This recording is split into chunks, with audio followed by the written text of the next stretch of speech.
Lagi, ayahnya Presiden ke-7 Republik Indonesia, Joko Widodo, turut mempertanyakan gugatan ijazah yang menyasar keluarganya.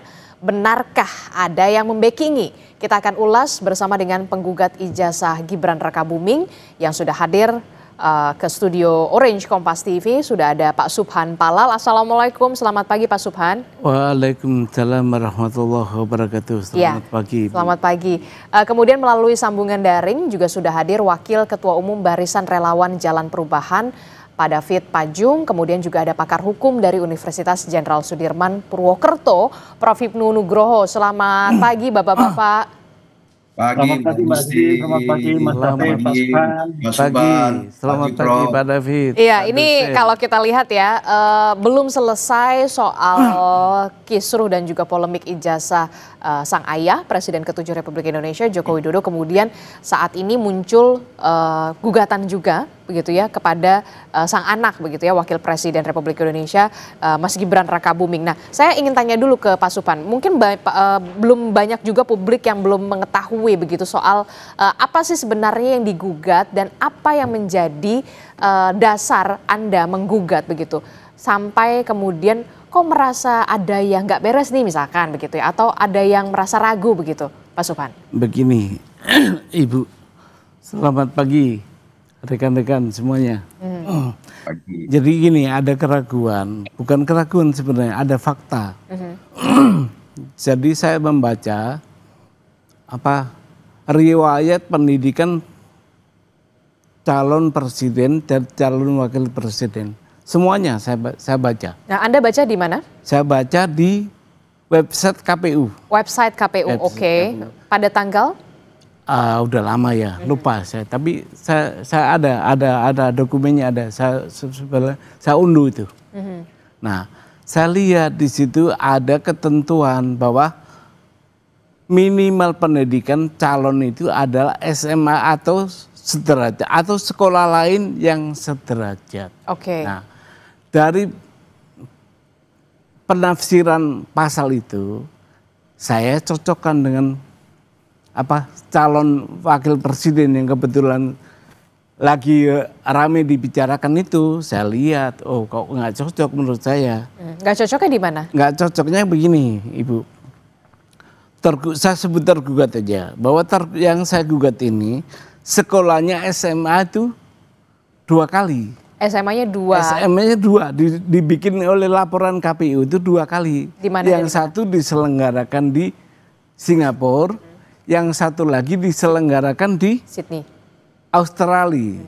Nah, kedua sekolah ini nggak tahu kok disebut SMA oleh KPU, oleh pengumuman KPU itu. Oke.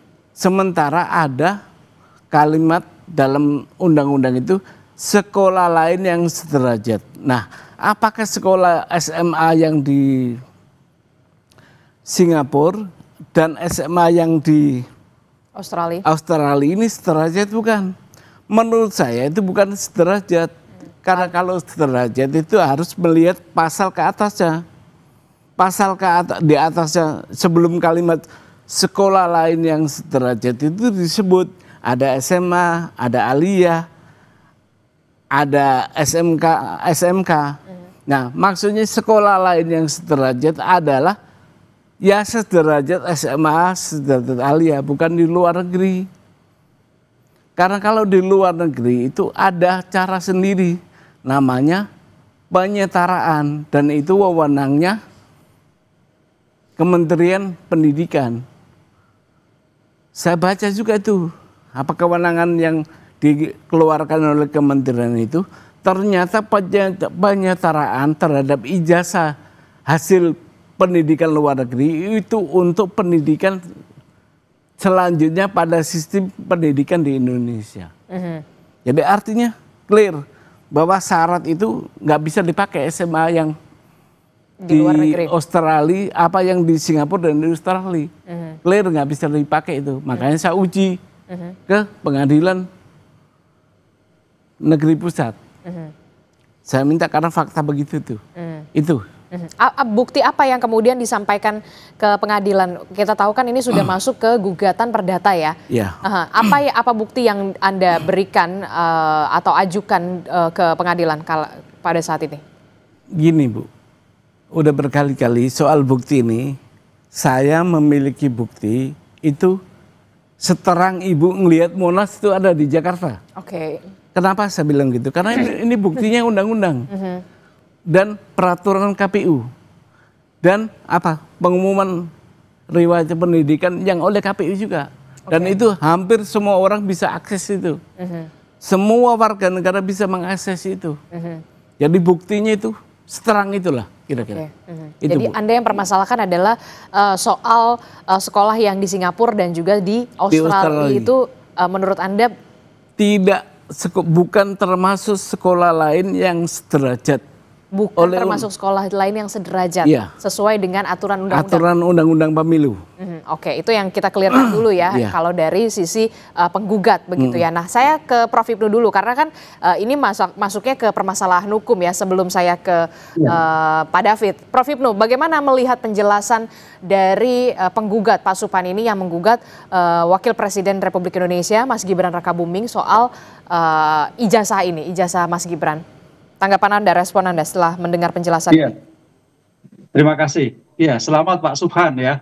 Iya, selamat Pak Hipnu. Pak Suphan teliti sekali ini melihat sampai detail tentang persamaan SMA. Memang betul bahwa di pendidikan itu ada penyetaraan. Makanya kualifikasinya nanti betul bahwa SMA yang ada di Singapura itu dikti harus dihadirkan Pak Suphan, bukan dikti ya, Dikdasmen mungkin ya, pendidikan menengah, ya Dikdasmen dihadirkan. Apakah kualifikasi itu masuk kualifikasi SMA? Itu yang pertama. Yang kedua, kalau itu memang tidak, berarti konsep yang diajukan Pak Suphan itu masuknya sebagai perbuatan melawan hukum. Nah itu. Jadi ya tidak salah kalau diajukan di Pengadilan Negeri Jakarta Pusat. Nah. Tapi Pak Suphan mungkin perlu juga belajar dari kemarin terhadap gugatan-gugatan terhadap bapaknya.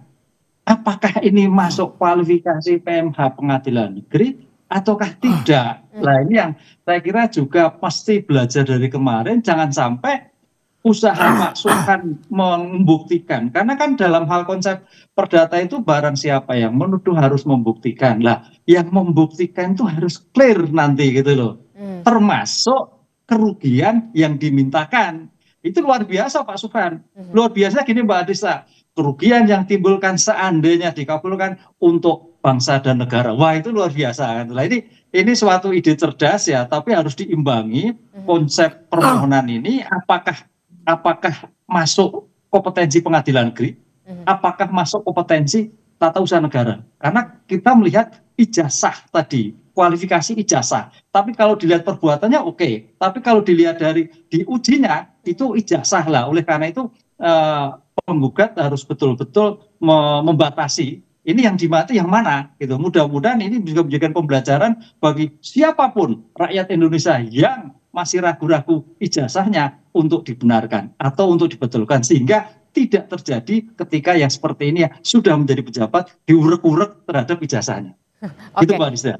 Oke, ini juga kami ingin mengonfirmasi apa yang kemudian menjadi alasan dari Pak Suphan begitu ya untuk melakukan gugatan perdata ya masuknya ya, bukan ke PMH ke PT TUN ke Pengadilan Negeri. Ya, apa yang menjadi pertimbangan Anda? Gini, itu tadi menarik Pak Hipnu bilang bahwa gini Pak Hipnu, sekalian saya jawab Ibu ya.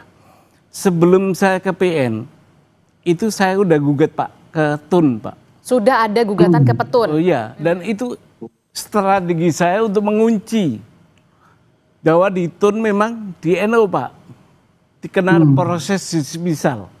Alasannya saya tidak cukup waktu dengan batasan waktu 90 hari. Nah itu saya buat kunci Pak, saya nggak ngelawan putusan itu. Harusnya kan dilawan itu putusan TUN itu. Nah saya nggak ngelawan, saya biarkan aja dengan begitu ingkrah. Berarti tidak ada peluang lagi saya ke TUN. Oke. Kalau tidak ada peluang lagi ke TUN, maka hakim tidak bisa menolak perkara ini. dengan alasan tidak ada hukum acaranya. Maka saya gugat perbuatannya. Perbuatannya KPU dengan tergugat, dengan meloloskan menjadi calon presiden waktu itu, adalah perbuatan, bukan ijazah. Itu Pak Ibnu, Ibu, gitu penjelasan. Oke, termasuk juga ada gugatan ijazah dengan nominal yang 125 triliun rupiah. Apa yang menjadi dasar Pak Gini Ibu, itu apa konstruksinya begini. Karena ini kan yang yang menjadi rusak itu kan sistem hukum, negara hukum. Negara hukum yang rusak ini.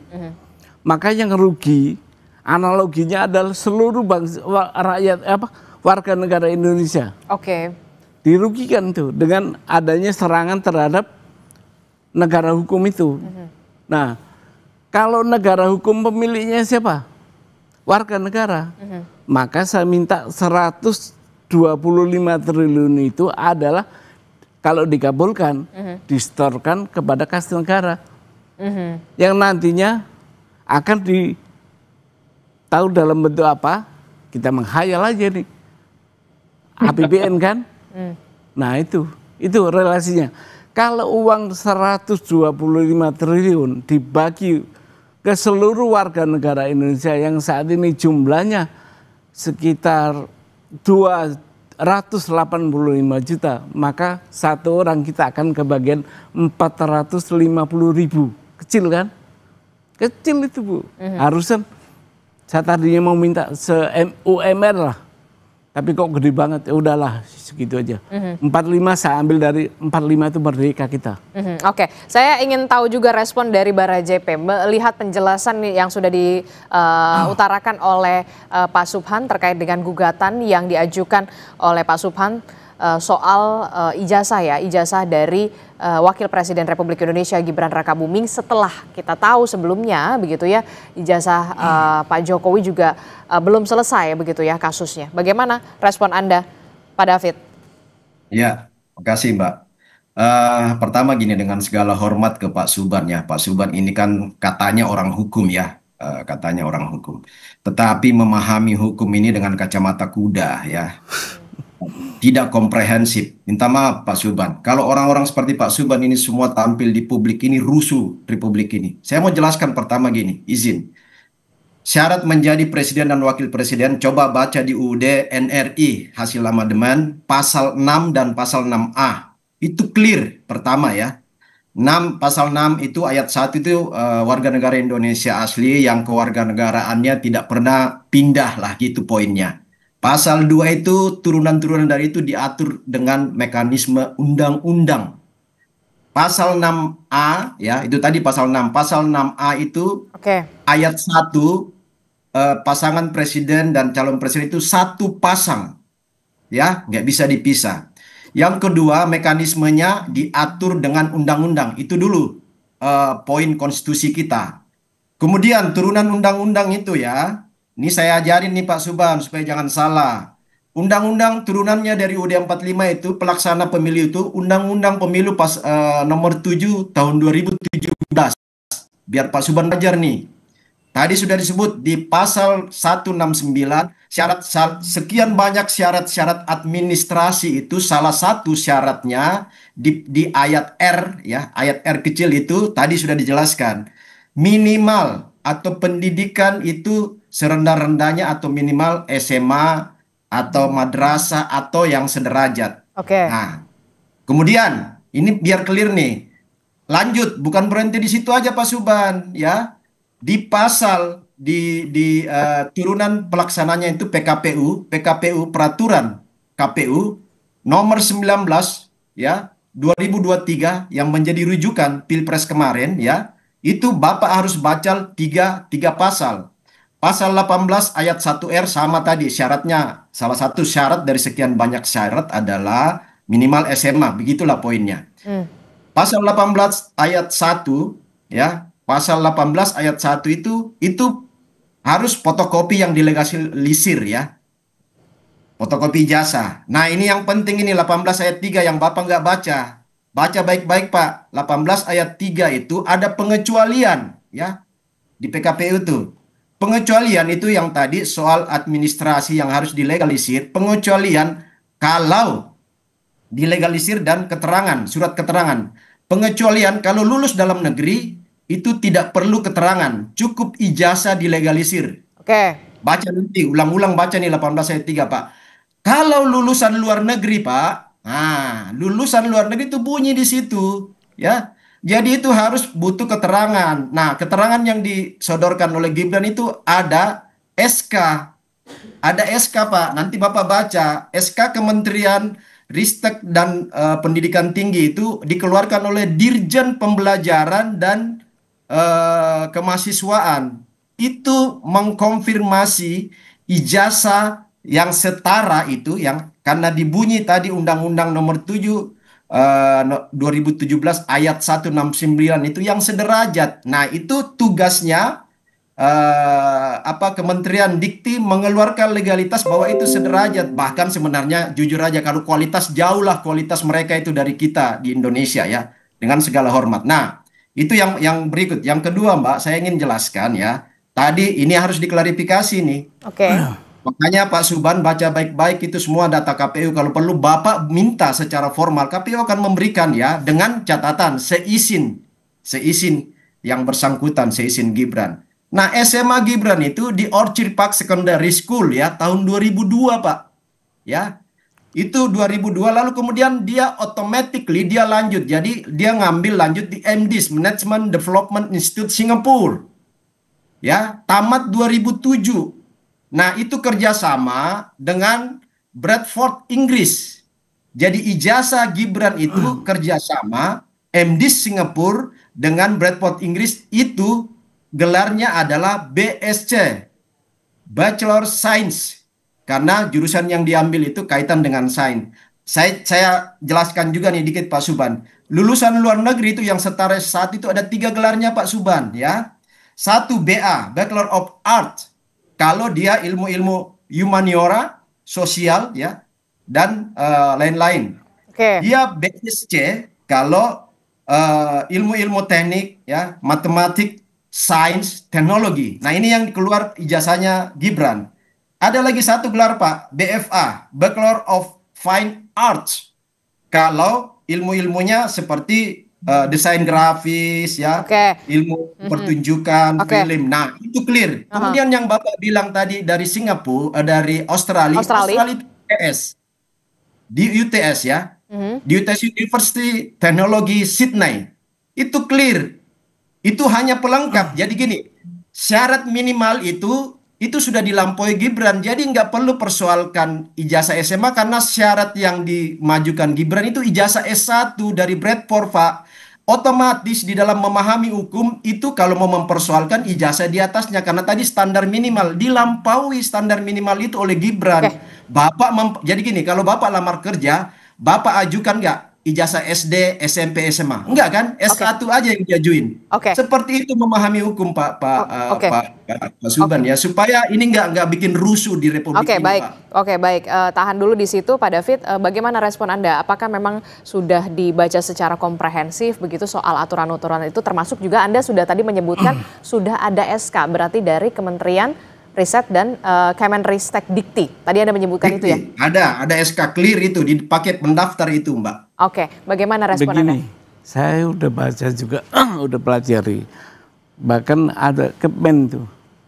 Kepmen kalau nggak salah pasal 16 itu dinyatakan bahwa penyetaraan terhadap ijazah yang didapat dari pendidikan luar negeri itu hanya untuk melanjutkan pada sistem pendidikan di Indonesia yang lebih tinggi.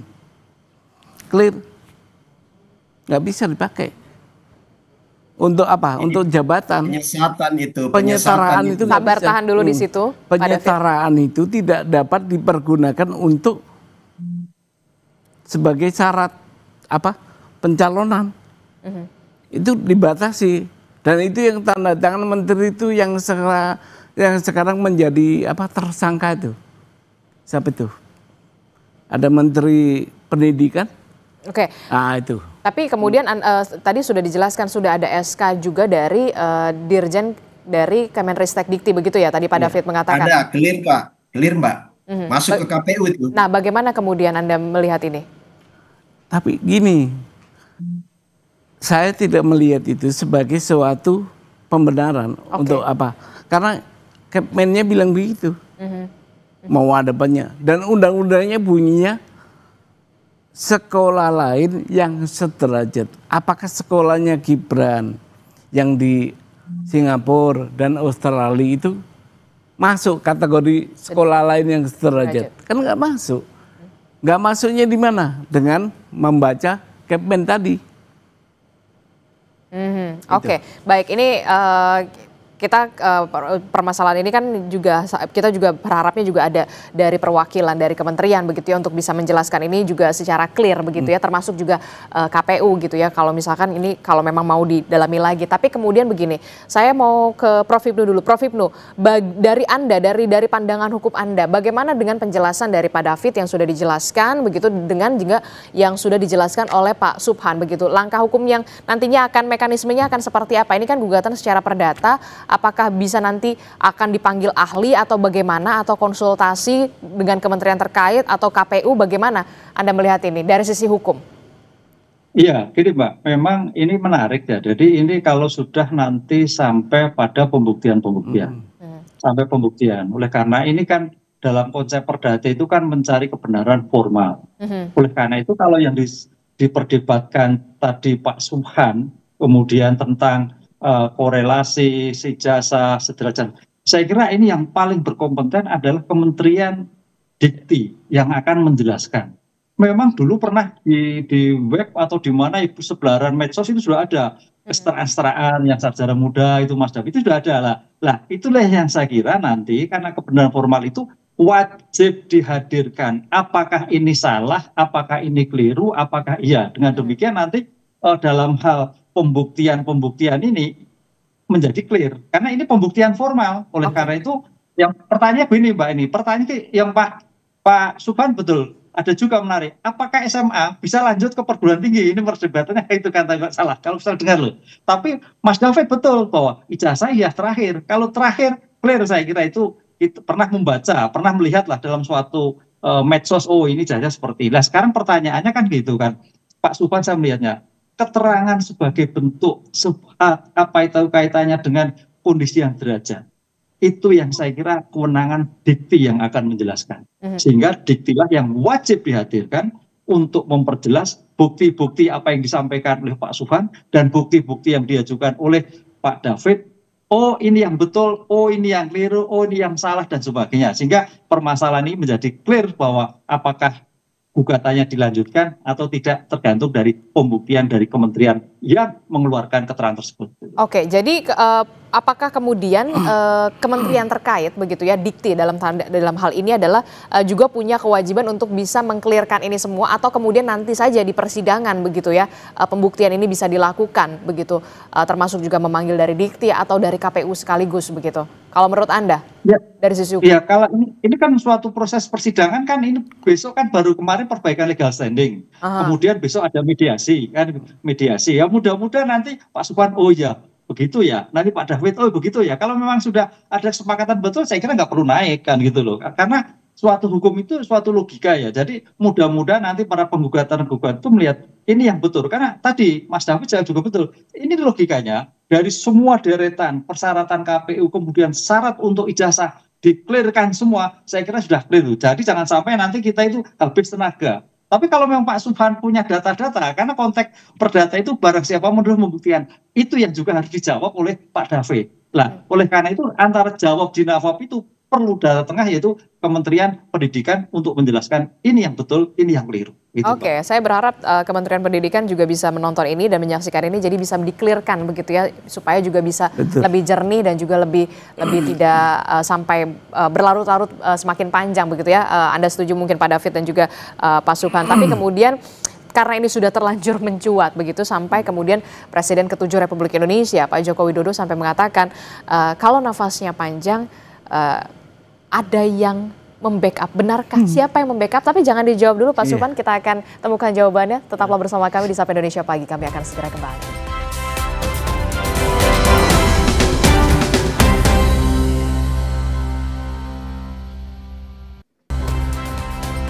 Terima kasih Anda masih bersama kami dalam Sapa Indonesia Pagi. Saudara, sebelum kembali melanjutkan perbincangan kita membahas soal bagaimana gugatan yang diajukan oleh salah satu warga negara Indonesia terhadap ijazah dari Wakil Presiden Republik Indonesia Gibran Rakabuming, saya akan ke informasi selanjutnya dulu. Saudara, ini KPU resmi membatalkan keputusan nomor 731 tahun 2025 tentang penetapan dokumen persyaratan pasangan calon presiden dan wakil presiden sebagai informasi publik yang dikecualikan. Ketua KPU Muhammad Afifuddin bilang menerima banyak masukan dan juga kritik publik atas keputusan yang diambil. Akhirnya, saudara, KPU ini memutuskan untuk membatalkan keputusannya yang menutup 16 dokumen syarat pendaftaran calon presiden dan calon wakil presiden sebagai informasi yang tidak bisa dibuka untuk publik. KPU dalam dinamika beberapa hari terakhir berkaitan dengan keputusan ini 731 mengapresiasi partisipasi publik, masukan kritik publik. Sebenarnya keputusan KPU tersebut didasari sama sekali bukan karena untuk melindungi siapapun. Peraturan ini dibuat terbuka dan juga dibuat untuk semua. Akhirnya kami secara kelembagaan memutuskan untuk membatalkan keputusan KPU nomor 731 tahun 2025 tentang penetapan dokumen persyaratan pasangan calon presiden dan wakil presiden sebagai informasi publik yang dikecualikan KPU. Selanjutnya, memperlakukan informasi dan data tersebut kita memedomani aturan-aturan yang sudah ada. Nah, itu tadi kita sudah melihat bagaimana keputusan KPU yang akhirnya juga dibatalkan terkait dengan 16 dokumen yang sebelumnya ini dikecualikan untuk bisa dibuka publik begitu ya. Aturan ini sudah dibatalkan. Anda mengapresiasi dengan apa yang dilakukan oleh KPU ini? Salah satunya adalah soal ijazah juga. Karena kan ada ijazah, ada LHKPN begitu ya. Yang menurut saya kalau menjadi pejabat publik ya memang dibuka saja begitu kan? Ya, saya mengapresiasi. Tetapi sebenarnya dia pejabat negara, nggak cukup menarik. Itu ada kesalahan tadinya, makanya ditarik. Saya berharap si gentle mundur itu. Oke. Itu, iya. Masa pejabat sekelas yang kita pilih pakai uang negara bisa keliru begitu. Nggak hanya mencabut itu produk yang dia keluarkan, terus dia menganulir sendiri, itu berarti ada kesalahan. Dia mundur. Oke, tapi kalau dari sisi hukum, Prof. Hipnu, apa yang bisa Anda bagikan kepada kita perspektifnya dari soal tadi kita sudah melihat keputusan KPU itu kemudian setelah ramai, berpolemik dan akhirnya dibatalkan? Iya, artinya pertanyaannya begini Mbak Adista, memang kenapa sih ditutup-tutupi tadi itu kan? Kenapa? Karena ini kan suatu pejabat negara ya, pejabat negara itu harus betul-betul clean, betul-betul bersih dari semua akibat perilaku yang dilakukan. Oleh karena itu dalam seperti ini dukungan masyarakat untuk membuka itu betul. Karena apa? Di Undang-Undang Keterbukaan Publik itu bahwa tidak ada yang tutupi kecuali rahasia militer kan gitu loh. Nah, termasuk ijazah juga terbuka kan gitu loh. Lah, tapi tidak dengan identitas, misalkan NIK, kemudian rekam medis itu kan bersifat pribadi. Dalam hal tertentu betul ya, rahasia militer, NIK yang bersifat pribadi. Itu harus memang harus dikecualikan. Nah, ini kan tidak, ini kan suatu persyaratan untuk menjadi pejabat publik. Salah satunya adalah ijazah. Ya, namanya pejabat publik. Berarti syarat-syarat pribadi ya harus dilakukan secara publik. Kan itu Mbak Adista logikanya. Oleh karena itu nggak ada yang ditutupi kecuali tadi identitas pribadi tadi, KTP misalkan NIK gitu. Itu nggak bisa. Oleh karena itu saya kira ini bukan terobosan ya, suatu mengingatkan kembali ternyata KPU sekarang oh ya betul ya namanya pejabat publik. Berarti informasinya juga informasi publik harus tahu kan gitu Mbak. Oleh karena ini suatu yang ya nggak terlambat lah, suatu langkah maju. Dengan demikian saya kira Pak Subhan ini suatu angin segar bisa mengorek kembali Pak Subhan data-data yang ada, mungkin yang keliru dan sebagainya. Ini yang kekhawatiran kan seperti itu. Saya melihatnya memang ada sesuatu yang disembunyikan oleh pejabat dulu. Kenapa sampai ditutupi? Jangan-jangan menjadi chaos. Karena mungkin ada yang keliru, ada yang salah. Namanya tertib administrasi memang tidak gampang loh Mbak Adisti. Suatu sulit itu. Betul. Kita di perguruan tinggi itu namanya kenaikan pangkat itu kalau salah aja dikembalikan, apalagi pejabat negara. Keliru aja dikembalikan pejabat negara. Oleh karena itu ini suatu langkah ke depan siapapun yang akan menjabat negara, track record administrasi, track record perbuatan menjadi suatu penting jika ke depan menjadi pejabat publik. Jadi jangan sampai seperti ini. Akhirnya kan mundur terus gitu loh. Ini akan suatu yang tidak menjadikan suatu nilai tersendiri. Oke, termasuk juga biar tidak berpolemik terus-menerus dan tidak berkepanjangan. Betul, gitu ya. Nah, bagaimana dengan Pak David, Gibran Rekabuming Raka ini memang sudah menunjuk kuasa hukum, tapi juga siap untuk melakukan pembuktian. Itu artinya seperti itu ya, karena memang pejabat publik. Ya, jadi gini kan tadi seperti kata Prof. Ibnu tadi ya, siapa yang menuduh ya dia harus membuktikan, itu prinsip hukum ya. Nah, sekarang gini, gugatan Pak Subhan dan kawan-kawan ini kan sudah pernah masuk ke TUN ya, Pak Subhan sendiri sudah konfirmasi. Di TUN itu ditolak itu karena dismisal. Nah, pengertian dismisal itu kalau baca di Undang-Undang TUN, Undang-Undang 5 tahun 86 itu clear.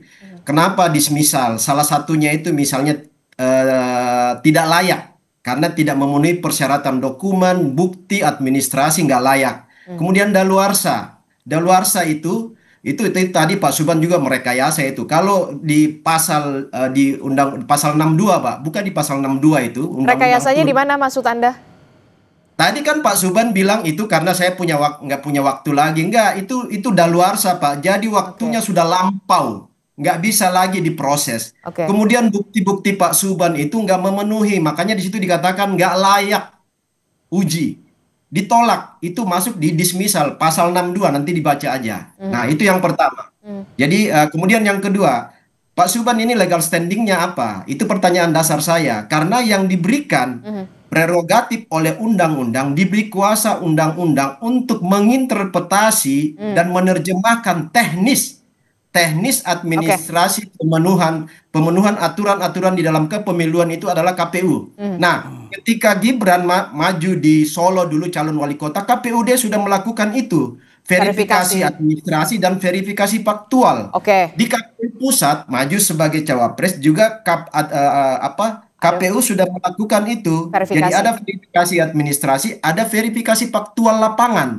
Jadi ini semua sudah lengkap. Jangan mendelegitimate ya lembaga-lembaga negara yang punya kerja dan yang dirujuk oleh undang-undang, punya diskresi dari undang-undang, lalu kemudian secara kita tanpa data dan bukti, makanya ditolak di TUN Pak, karena bukti Pak Subhan kurang. Lengkapilah bukti kalau mau maju di proses-proses perdata ini, apalagi tuntutan Bapak kan luar biasa, 125 triliun rupiah. Baik, kami tangkap itu dari situ, Pak David. Singkat saja. Pak Subhan ini nggak ada. Singkat saja Pak Subhan, respon Anda begitu ya, ini kan sudah verifikasi di Solo, kemudian Mas Gibran sudah di Solo, kemudian verifikasi juga KPU pusat begitu, bagaimana, singkat saja? Begini Ibu, dalam hukum perdata, gugatan PMH itu ada potensi Pak David tadi itu, saya undang sebagai interven supaya perdebatan ada di pengadilan. Itu aja. Jadi memang nanti kita di pembuktian saja. Ayo Pak David, kita masuk ke gelanggang menjadi interven. Supaya tahan Pak David, supaya tidak ada perdebatan di luar pengadilan. Kita berdebat di pengadilan. Ayo kita undang masuk sebagai interven boleh. Karena tergugat sudah diwakili oleh kuasa hukum. Itu aja. Terkait satu lagi singkat saja, Pak Jokowi sempat mengatakan kemarin begitu ya, ada pernyataan dari Pak Jokowi yang mengatakan ya kalau nafasnya panjang ada yang membackup. Siapa yang membackup? Tidak ada yang membackup Bu, tapi ucapan Pak Jokowi tak jadikan doa untuk saya, mudah-mudahan nafasnya panjang itu tadi. Itu aja. Saya nggak ada yang membackup. Kalau Pak David mungkin ada kali yang membackup. Baik. Terima kasih. Nanti kita akan lihat bagaimana ini bergulir begitu ya. Terima kasih Pak Subhan telah bergabung bersama kami. Kemudian Pak David juga terima kasih dari Bara JP. Prof. Ibnu terima kasih atas perspektifnya. Sehat selalu.